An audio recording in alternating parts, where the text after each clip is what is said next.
The Jim and Terry Show. We're back, both of us this time. It's Terry from the Jim and Terry Show, and this is Jim. Jim's having a little... glitch. Reality and Jim do not often go together. Jim is otherworldly at times. All those people you just got when I was away are gone now. Maybe they are.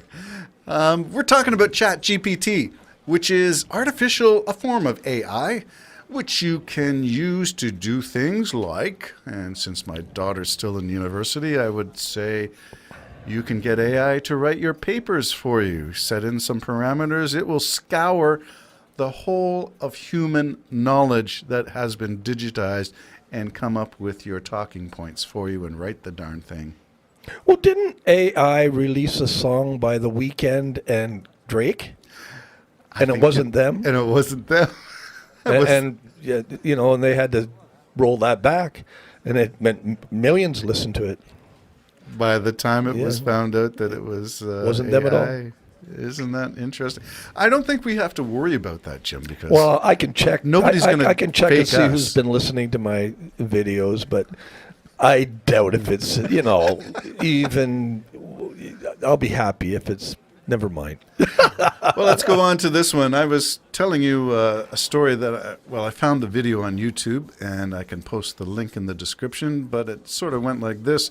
The head of ChatGPT was in the U.S. Senate Judiciary Committee meeting by pleading with the committee to actually create legislation to regulate the AI industry before, and I think the word that he used was too many horses, as in tech companies and software, get out of the barn and run amok and create havoc, in which case...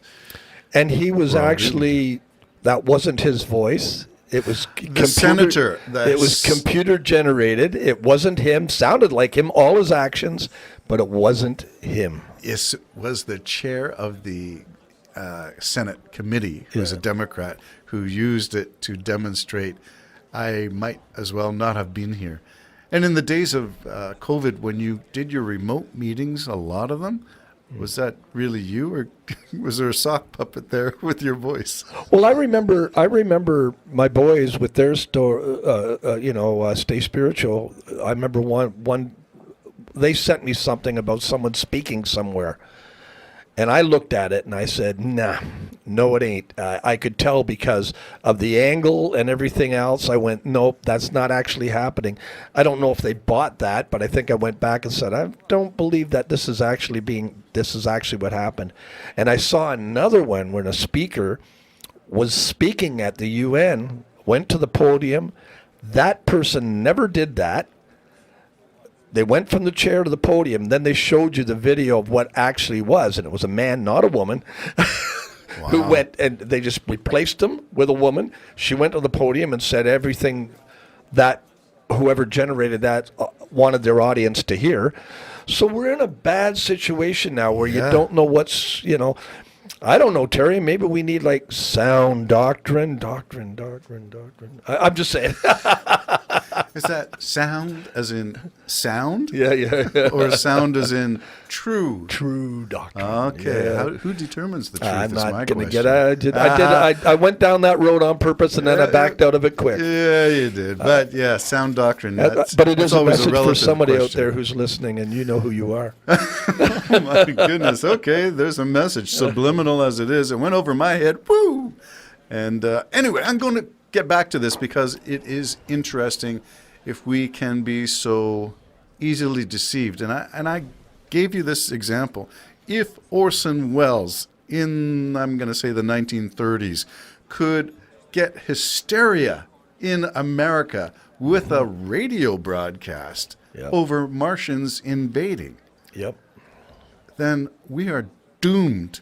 What hysteria will follow a fake maybe there's a fake battle. Somebody did a fake scene where Washington was occupied. Yeah, you must have sent that to me. Yeah. And it was eventually the aliens said we were just simply returning your satellite that said you were all peaceful, happy, and everything else. Here it is, and screw you. They gave us the finger. They flipped us the bird. Well, they killed us all. Actually, they killed us all. Yeah, Martians have landed. Have you ever seen? Or Mars Attacks? Was that? Mars Attacks.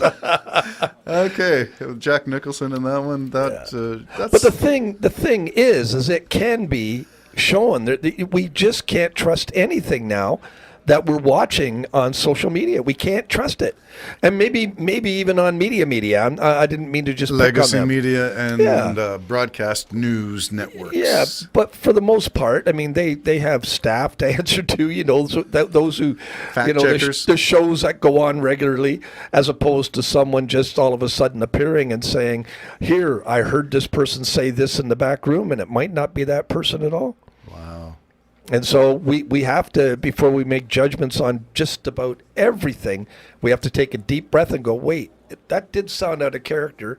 Maybe it isn't Well, the character. let's give a current example. You've got one that you're talking about in Barrie, but I'm going to start with this one, which was the story that went around Newsmax, OAN, Fox News. I don't know, it didn't make it to the mainstream media, and some people would say, well, that's because they lean to the left.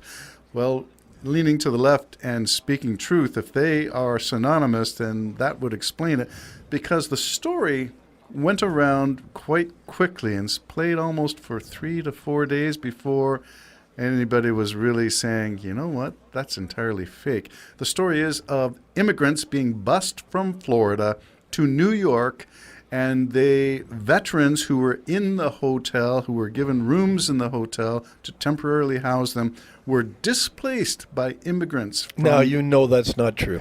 You know who would like it to be true, yeah. and turns out that's exactly... That's just disgusting. Yes, it is disgusting. Anybody who, to our audience, I'm telling you right now, anybody who loves a lie, avoid them like the plague. Yeah. Whether it's a guy running for president or for mayor or an athlete or an entertainer. Anybody who loves a lie, and those people that have to make that up, what would be the best thing that we could do here? Oh, we'll say they drove out veterans. Isn't that perfect? Yeah, how patriotic. Yeah. So that's bull and you know it. Yeah, so triggering anger responses is the usual methodology. You want people to get up in arms and get their dander up and get all angry. And we see that in Canada. That's people what's happening. Getting angry about stuff. But who's stirring the pot, and is it based on truth?